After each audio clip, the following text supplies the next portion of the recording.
Le grand pin et le bouleau. Il y a bien longtemps, avant que les hommes n'arrivent au Canada, les arbres étaient capables de parler. Le bruissement de leurs feuilles était leur langage. Lorsqu'ils agitaient leurs branches en tous sens dans le vent violent, leurs paroles étaient des discours pleins de courage ou remplis de peur.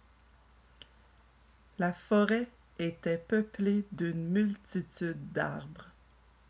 L'érable laissait couler sa sève sucrée pour les oiseaux assoiffés. Un grand nombre d'oiseaux nichaient dans ses branches. L'érable les protégeait du vent et de la pluie, toujours prêt à rendre service. Il était respecté. Pas bien loin de lui, un orme élevait ses longues branches vers le ciel. Le bouleau se tenait à peu de distance.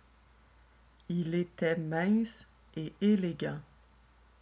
Son écorce douce et blanche le distinguait des autres. Ses bras souples et gracieux s'agitaient à la moindre brise. Au printemps, ses feuilles vert tendre étaient si fines qu'elles laissaient passer la lumière du soleil au travers. Quand les hommes arrivèrent dans ces lieux, ils se servirent de l'écorce du bouleau pour fabriquer des canaux, des maisons et même des récipients dans lesquels ils cuisaient leurs aliments. Mais il arriva un jour que le bouleau, à cause de sa beauté, se mit à mépriser tout le monde. Le grand pin était le roi de la forêt, car il était le plus grand, le plus majestueux, le plus droit.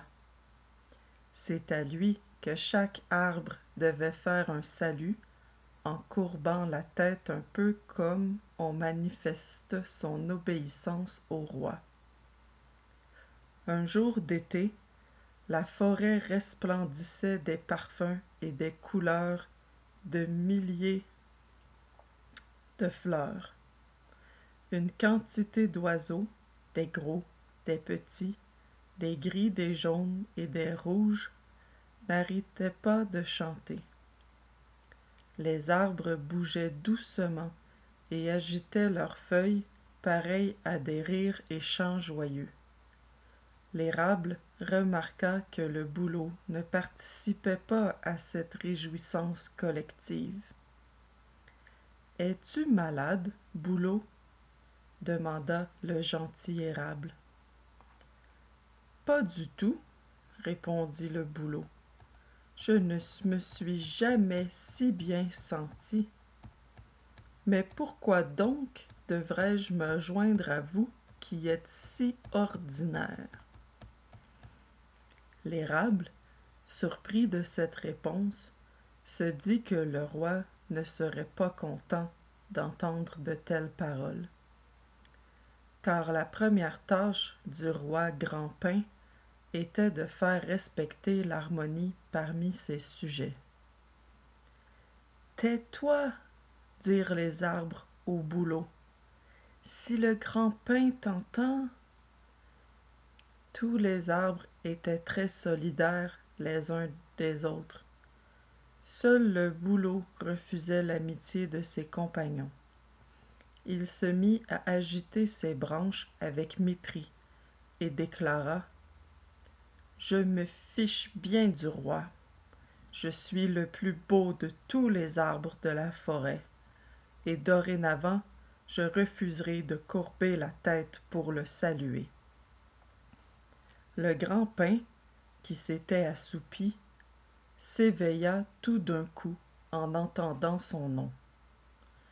Il secoua ses fines aiguilles pour les remettre en place et s'écria: « Bouleau, que viens-tu de dire ?» Tous les arbres se mirent à trembler, car il se doutait bien que la colère grondait dans le cœur du grand pin. Mais le bouleau ne semblait nullement le craindre. Il étala ses branches avec dédain, les agita dans un sens et dans l'autre, et dit d'un ton hautain: « Je ne vais plus vous saluer, grand pin. Je suis le plus bel arbre de la forêt, plus beau que tous les autres, plus beau même que vous. » Le grand pin se fâcha, et tous les arbres attendirent dans le plus grand silence la suite des événements. « Bouleau, tu es devenu vaniteux. Je vais t'apprendre une leçon que tu n'oublieras jamais. » Le grand pin se pencha en direction du bouleau et frappa sa tendre écorce de toutes ses forces. Ses aiguilles lacérèrent la douce peau blanche du bouleau. Enfin, il dit: « Que tous apprennent par toi, bouleau, que l'orgueil et la vanité sont mauvais. » Depuis ce jour, l'écorce de bouleau est marquée de fines cicatrices noires. C'est le prix qu'il dut payer pour sa vanité. Tous les membres de sa famille, sans exception, ont gardé, marquée dans leur peau, la trace de la colère du roi